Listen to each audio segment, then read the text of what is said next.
que vraiment Dieu vraiment m'a considéré comme une personne? Elle dit, est-ce que je suis en train encore de souffrir? Elle dit, Dieu, j'ai fait ce que tu m'avais dit de faire. Aujourd'hui, Dieu te dit, il te voit.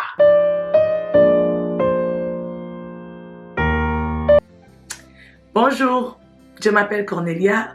Bienvenue à ma chaîne YouTube. Aujourd'hui, nous allons parler de l'histoire d'Agar. Mais on va commencer par un petit résumé de sa vie. Agar, c'était une servante, une servante égyptienne de Sarai. Sarai qui était la femme d'Abraham. Ils vivaient tous à Canaan. Comme Sarah avait vu que après toutes ces années, elle n'avait pas toujours d'enfants, elle a proposé à son mari, Abraham, de coucher avec sa servante pour qu'elle puisse avoir des enfants à partir d'elle. Comme il faisait ce temps-là, comme les esclaves, ta servante t'appartenait à toi, c'était vraiment, et t'appartenait même si leurs enfants t'appartenaient. Abraham l'a fait et puis Agar est tombée enceinte. Quand elle est tombée enceinte, elle a commencé à... La Bible dit dans Genèse 16, quand elle a appris qu'elle était enceinte, elle a commencé à regarder Sarai avec mépris. Comme Sarah aussi, c'est une femme qui est mariée, ça fait beaucoup de temps, elle n'a pas d'enfant. Elle n'a pas bien réagi, elle a aussi commencé à la maltraiter. Et puis Agar s'est enfuie. Quand Agar s'est enfuie, l'ange de l'Éternel l'a trouvée dans le désert où elle était partie. Elle lui a dit de retourner. Et puis elle est retournée, elle a eu son bébé. Dans le désert, l'ange lui avait donné le nom de son bébé. Son bébé a été nommé Ismaël. Ismaël qui est le premier fils d'Abraham. Donc ça c'est un petit résumé de l'histoire d'Agar. Il y a quatre leçons que j'ai tirées de cette histoire. La première leçon, tu peux te retrouver dans des situations que tu n'avais pas causées. Tu peux être victime des choses ce n'était pas toi qui avais commencé ça, mais tu te retrouves au milieu de ça. Dans l'histoire d'Agar, comment ça se fait? Agar, c'était une Égyptienne. Abraham et Sarah étaient partis en Égypte quand il y avait famine à Canaan. Ils sont partis en Égypte, d'abord sans consulter Dieu. Ils sont partis en Égypte. Abraham est parti là-bas. Il a dit que cette femme, Sarah, c'était sa sœur. Il n'a pas dit que c'était sa femme. Comme les rois de l'Égypte, ils avaient vu qu'elle était très jolie. Ils ont bien traité Abraham à cause de Sarah. Il a acquis beaucoup de choses, dont la servante Agar. Comme elle était servante, elle avait droit elle n'avait pas de droit dans ce temps-là dans la Bible. Elle n'avait pas de droit. Donc elle appartenait à Sarah. Quand Sarah lui a dit d'aller coucher avec son mari, elle n'avait pas de choix.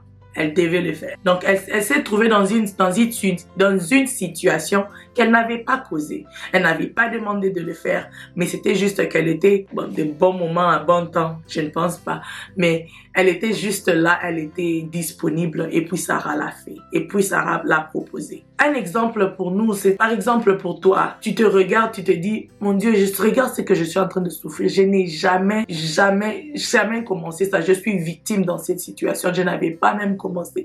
C'est pas moi qui avais... Les sujets de cette situation me regardent aujourd'hui. Je me trouve au milieu de ça et je ne sais pas comment me boucler. J'ai l'air... I'm trapped, basically. Je ne sais pas comment m'en sortir. Aujourd'hui, tu es comme une Agar dans cette situation. Et ça nous amène à la deuxième leçon que j'ai apprise. C'est ton aptitude personnelle, qui tu es, ça compte beaucoup. Agar, elle avait vu que sa maîtresse n'était pas enceinte, ne pouvait pas avoir d'enfant. Elle a commencé à la mépriser. Je ne dis pas que c'est que Sarah a fait mal. Sarah aussi, elle a commencé à la maltraiter. Je ne dis pas que c'est que Sarah a fait. Oui, c'est elle qui a proposé que Agar puisse coucher avec son mari. Mais de voir que la première fois que lui, il avait fait ça, je suis en train de prendre, je pense que c'était la première fois qu'il a fait, puis c'était directement, elle tombe enceinte. Et puis il y a cette fille qui maintenant me maltraite, me méprise. Moi qui suis la femme, elle n'avait pas vu ça dans son... Quand elle était en train de faire son plan là, elle-même qu'elle a demandé son Dieu, qu'elle a fait son Dieu, elle n'avait pas vu ça. Donc ça lui faisait aussi mal. Donc elle a réagi la maltraitant, ce qui n'est pas bien. Je ne suis pas en train de dire que Sarah l'a bien fait. Il y a un adage en anglais, on dit two wrongs don't make a right. Des erreurs, deux mauvaises choses n'équivalent pas à une bonne chose. Donc, quand elle a commencé quand Sarah l'a maltraitée, maintenant, Agar, elle s'est enfuie. Elle est partie dans le désert. J'aime comment son interaction avec l'ange de Dieu qu'il a trouvé dans le désert. Quand elle est partie, ça nous amène maintenant à la troisième leçon. La miséricorde de Dieu va au-delà de notre nature de pécheur. On est pécheur par nature à cause de la chute d'Adam. Et la miséricorde de Dieu va au-delà de ça. Quand l'ange a trouvé Agar dans le désert, comment elle a adressé? On va dire, je vais lire. Elle lui a dit, Agar, servante de Sarai, d'où viens-tu et où vas-tu? Il a dit ça expressement parce qu'il voulait lui faire montrer que ton rôle dans cette situation, c'est un rôle de servante. Tu es là pour servir cette femme. C'est vrai qu'elle te maltraite. Parce que même c'est que l'ange lui dit, quand lui donne le nom de son enfant, il lui dit, quand lui donne le nom d'Ismaël, il dit, l'Éternel a entendu ton affliction. Donc il était en train de lui dire, j'ai vu qu'elle te maltraite. J'ai vu que ça ne se passe pas bien avec. Mais fais la bonne chose, la chose qui est correcte. Respecte-la. Elle lui a dit, retourne vers ta maîtresse et humilie-toi sous sa main. Ça, c'était une personne qui l'a maltraité. Et ce que le Saint-Esprit m'a montré aujourd'hui, c'est qu'il est en train de lui apprendre une leçon. C'est vrai qu'on te maltraite, c'est vrai qu'on te traite pas bien, mais ta réponse, ta réaction ne doit pas être aussi mauvaise que la sienne. Dans la Bible dit, si vous qui êtes chrétiens, traitez les autres, aimez seulement ceux qui vous aiment. Quelle différence il y a entre vous et les païens? Jésus nous a dit, aime ton ennemi, même ceux qui te persécutent, il faut leur montrer toujours mon amour. Est-ce que Dieu vraiment est en train d'apprendre à Agar dans cette histoire? Elle a dit, retourne chez elle et humilie-toi, soumets-toi à sa main. Et que Dieu est en train de lui dire que... Et puis il lui a donné une promesse, il a dit, tu vas accoucher et cet enfant sera une grande nation. Ça, c'est une leçon vraiment que moi, Cornelia, personnellement, j'ai apprise l'année passée. C'est une leçon que j'ai apprise, qui m'a fait vraiment d'une façon très dure. Il y avait quelques personnes qui me traitaient comme si j'étais... Même la poubelle, c'était bien. C'est des gens qui étaient dans l'église. Au début, j'étais la même. Je sais pas que je les maltraitais aussi, je les ignorais. En tout cas, j'ai dit, ok, whatever. On me traitait comme ça, donc je vais pas te dire bonjour, je vais t'ignorer. Mais Dieu m'a dit, c'est pas ça que moi je m'attends de toi. Je m'attends que tu puisses leur donner l'amour. Je m'attends à ce que tu puisses leur donner mon âme, même quand on te traite mal. Oh mon Dieu, quand je vous dis, ça m'a fait mal. C'est quand tu vois que dans la Bible, ça dit, il faut tuer la flèche pour t'y tout death. C'est vraiment ça que Dieu... Mais je suis là pour vous dire, quand tu fais ce que Dieu te dit de faire, aïe aïe aïe. Aujourd'hui, ce sont des personnes à qui je peux appeler, des personnes que je peux appeler pour m'aider. J'ai un événement qui est en train de venir. Une d'entre elles a proposé de venir m'aider. Ça ne serait jamais passé à cette période l'année passée. Jamais. Mais parce que Dieu... Je suis pas en train de vous dire comme si moi je suis parfait. J'ai fait toujours des erreurs.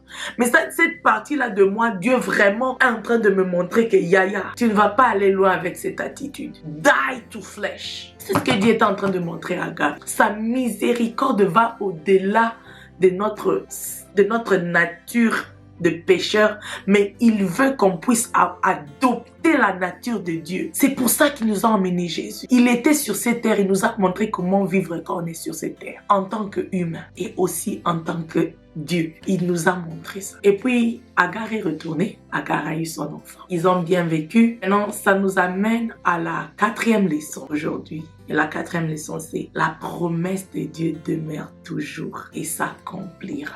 La promesse de Dieu demeure toujours et s'accomplira. En anglais, on dit His promise still stands. Elle demeure toujours. Agar est retournée. Agar a eu son bébé. Ils ont bien vécu. Et puis, à 13 ans, le papa d'Ismaël a eu Isaac. Isaac est né. Dans Genèse 21, ça dit que Sarah avait vu que le fils d'Agar, qui est Ismaël, se moquait de son fils. Sarah avait vu que Ismaël se moquait d'Isaac. Après, Dieu a finalement dit, parce que à la fin, la grande partie des choses, c'est que Agar ne faisait pas partie de l'alliance que Dieu avait avec Abraham. Et Abraham avait quand même enfanté Ismaël. Ce qu'il fait, c'était ça, il venait de lui. Donc Dieu a dit, mon alliance est avec Isaac, c'est pas avec Ismaël. Et ça avait fait mal à Abraham. Il avait eu du mal à les renvoyer. Parce que c'est son fils après tout, son premier fils même. Mais la Bible dit, il a pris de l'eau, il a pris de la nourriture, il les a envoyés. Mais comme ils étaient dans les déserts, ils ont traîné, l'eau est finie. La nourriture est finie, je sais pas, mais l'eau, on dit que l'eau est finie. Et puis je pense comment Agar doit s'être ressentie. Elle lui a dit, comme je ne veux pas que cet enfant puisse mourir, je le mets ici. Mais je peux imaginer la prière qu'elle a dit. Dieu, tu m'avais dit de me soumettre. Maintenant, je me retrouve encore à ce même endroit où c'est moi qui perds toujours. Elle semblait toujours que c'est elle qui perdait. C'est toujours elle qui était à un désavantage. J'imagine ça devait être sa prière. Quand l'ange de Dieu l'a rencontrée dans les déserts, quand elle est partie, quand elle a fui, l'ange lui a parlé, lui a donné le nom de son. Agar dit, ai-je bien vu?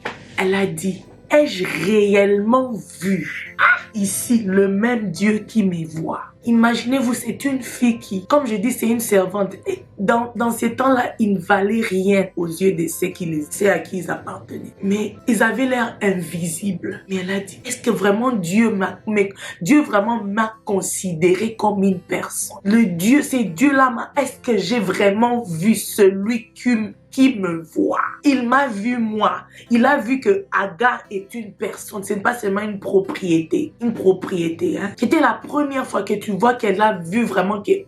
C'est pour ça quand elle est retournée, elle a dit non, ok, je vais me soumettre à ça. Je vais faire ce qu'il m'a dit de faire. Mais elle se retrouve maintenant dans chapitre 21. Elle dit, est-ce que je suis en train encore de souffrir? Dit Dieu, j'ai fait ce que tu m'avais dit de faire. Aujourd'hui, mon enfant va mourir dans ce désert. J'aime la réponse de Dieu. Dieu appela Agar et lui, qu'as-tu Agar?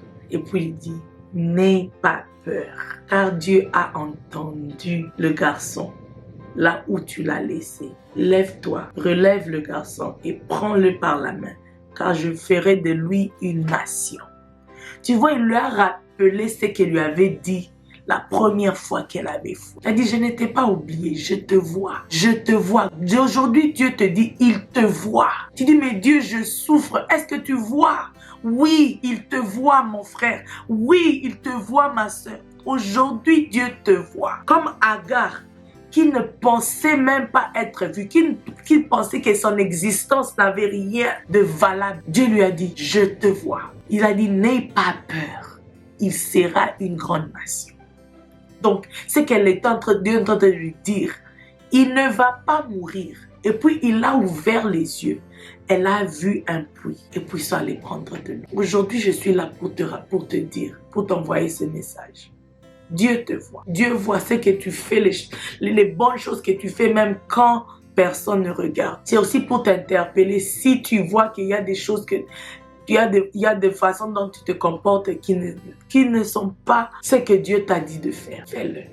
Fais ce que Dieu t'a dit de faire. Comme Marie avait dit dans Jean 2. Ce qu'il vous dit de faire, faites-le. Merci beaucoup de m'avoir suivi aujourd'hui. Je prie du fond de mon cœur que le Saint-Esprit va vous montrer la vérité de la parole de Dieu que j'ai pour vous aujourd'hui. Qui te montre que c'est vraiment ce Dieu-là qui t'interpelle aujourd'hui. Il te voit, il t'aime, il va agir. Merci beaucoup de m'avoir rejoint aujourd'hui et bonne semaine. On se voit la semaine prochaine. N'oubliez pas ce qu'il me dit de dire. Je viens vous l'en. Merci beaucoup et à la prochaine. Au revoir.